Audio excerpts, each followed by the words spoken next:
Takže ahoj, já vás vítám v dnešním tutoriálu a dnes si ukážeme vlastně, jak udělat reklamu na kopačky. Takže budeme potřebovat takový trávník vlastně, libovolný, fotbalový, asi nejlepší, když to na kopačky a vlastně svoje oblíbené kopačky. Já jsem si vybral Mercurial od Nike.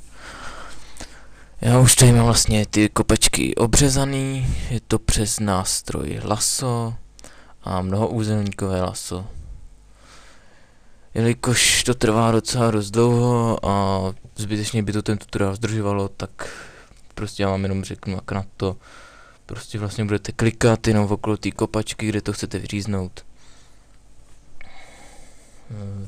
Tak nic, tak vám to neukážu. Tak jak vidíte, tak já to mám takhle prostě vyřezaný okolo těch kopaček. Šlo by to vlastně přes kouzelnou hůlku, ale to by bylo na dlouho taky. A nebylo by to hlavně přesný s tou tolerancí.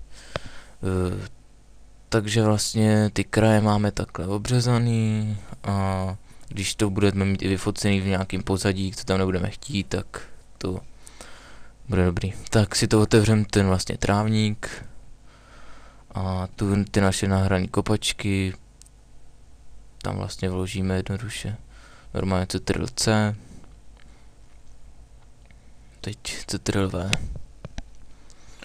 S kopačkama vlastně teď můžeme normálně pohybovat, ale jelikož jsme to špatně obřezali, tak to budeme muset smazat.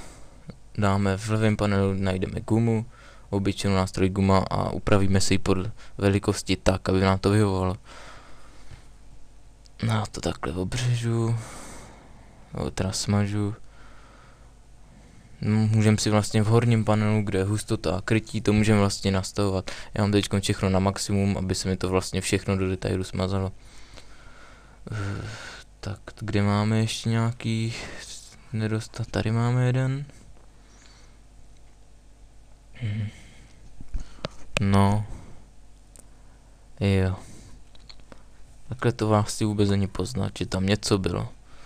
Tady máme vlastně ještě, to jsou ty odlesky od té podlahy, jakoby, co se to od toho fotilo.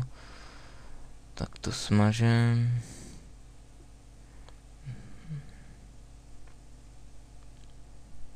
Samozřejmě velikost gumy se dá upravovat libovolně. Tak, máme to. Vypadá to dobře, že už nic není potřeba mazat. Jo, dobrý.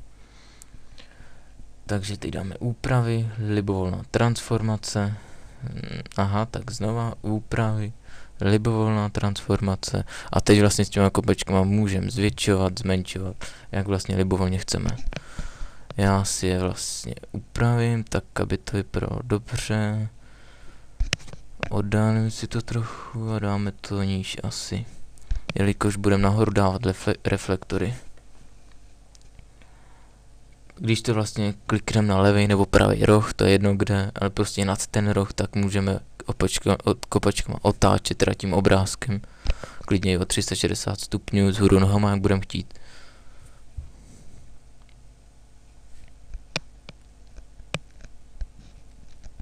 Já si to takhle asi tak to vypadá dobře. Tady máme vlastně transformační mřížku, kterou vidíme vpravo nahoře se zapíná a můžeme vlastně celý ten obrázek takhle transformovat. Já to teď teda potřebovat nebudu, protože já jsem s tímto spokojen. Potvrdíme OK, teď vlastně můžeme zase s kopačkama normálně pohybovat. Ale budeme to potřebovat vlastně sloučit do jedné vrstvy, aby vlastně to pozadí bylo taky osvětlený. Takže to pravým tlačítkem a sloučíme do jedné vrstvy. Dáme filtr, vykreslení a světelné efekty. Já tu mám vlastně už takhle. Dáme vlastně 3bodové dolů, jsou tu vlastně nabídka těch světel. Směrové, rozptýlené, ale my budeme potřebovat bodové. Vlastně 3. Můžeme tam vlastně přidávat ty reflektory. Pak tu jsou další, třeba takovýhle záblesk, 5 světel nahoru nebo 5 světel dolů. Je to vlastně libovolný. My si dáme ty 3bodový, ne, 3bodový jenom a vlastně si to budeme muset upravit. Dáme to vlastně ty světla do rohu, aby to vypadalo, že to je jakoby reflektor ze stadionu. Pohybujeme normálně, když klikneme na tu bílou tečku vlastně, tak táhneme myší. Tak a nasměřujeme si to. Upravujeme tu vlastně velikost toho reflektoru těma 2 bodama, co vidíme nahoru a dolů. Dáme si intenzitu asi naplno, aby to vypadalo dobře. Tak, zvětšíme a teď vlastně už se s tím jenom piplat, aby to nějak vypadalo.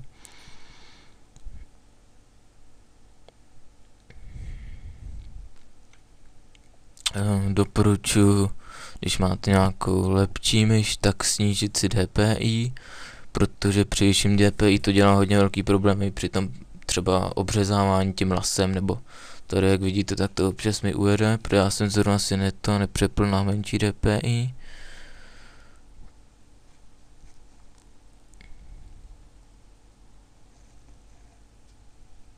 Tady okolí vlastně vidíte, že můžeme nastavovat libovolně, jak jestli chceme mít tmavý, nebo světlejší, nebo úplnou tmu. Já to nechám, aby tam bylo něco vidět.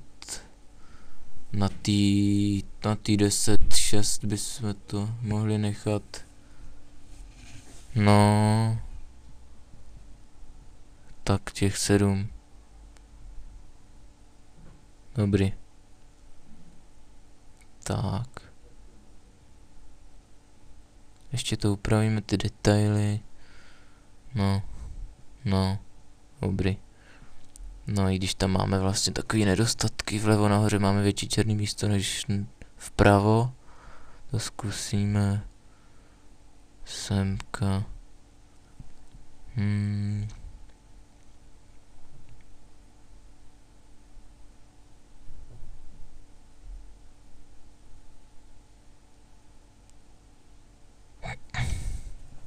No je to vyplačka.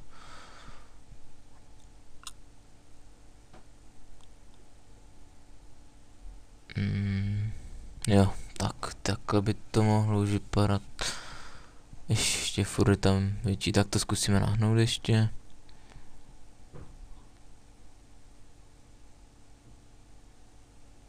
Jo, tak.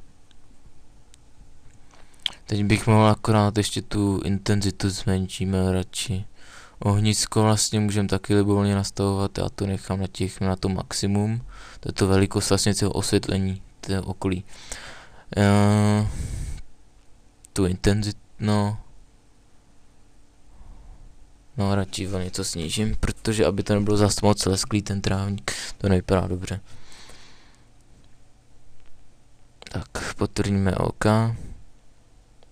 A vlastně tady máme výsledek.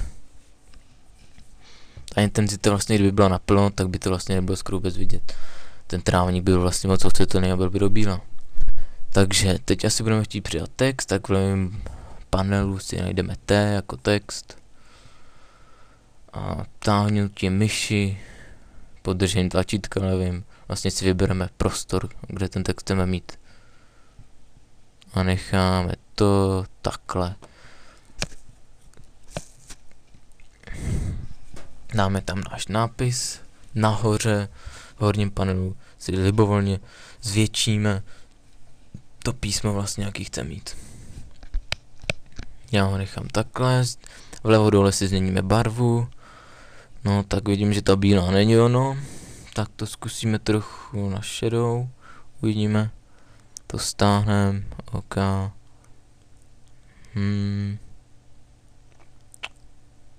Pořád to není ono.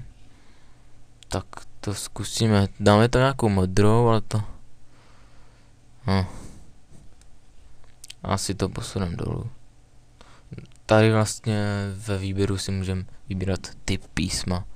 To si můžete vlastně libovolně stáhnout na netu. Pokud tam něco nebudete mít, co tam já mám, tak to se všechno dá stáhnout na netu.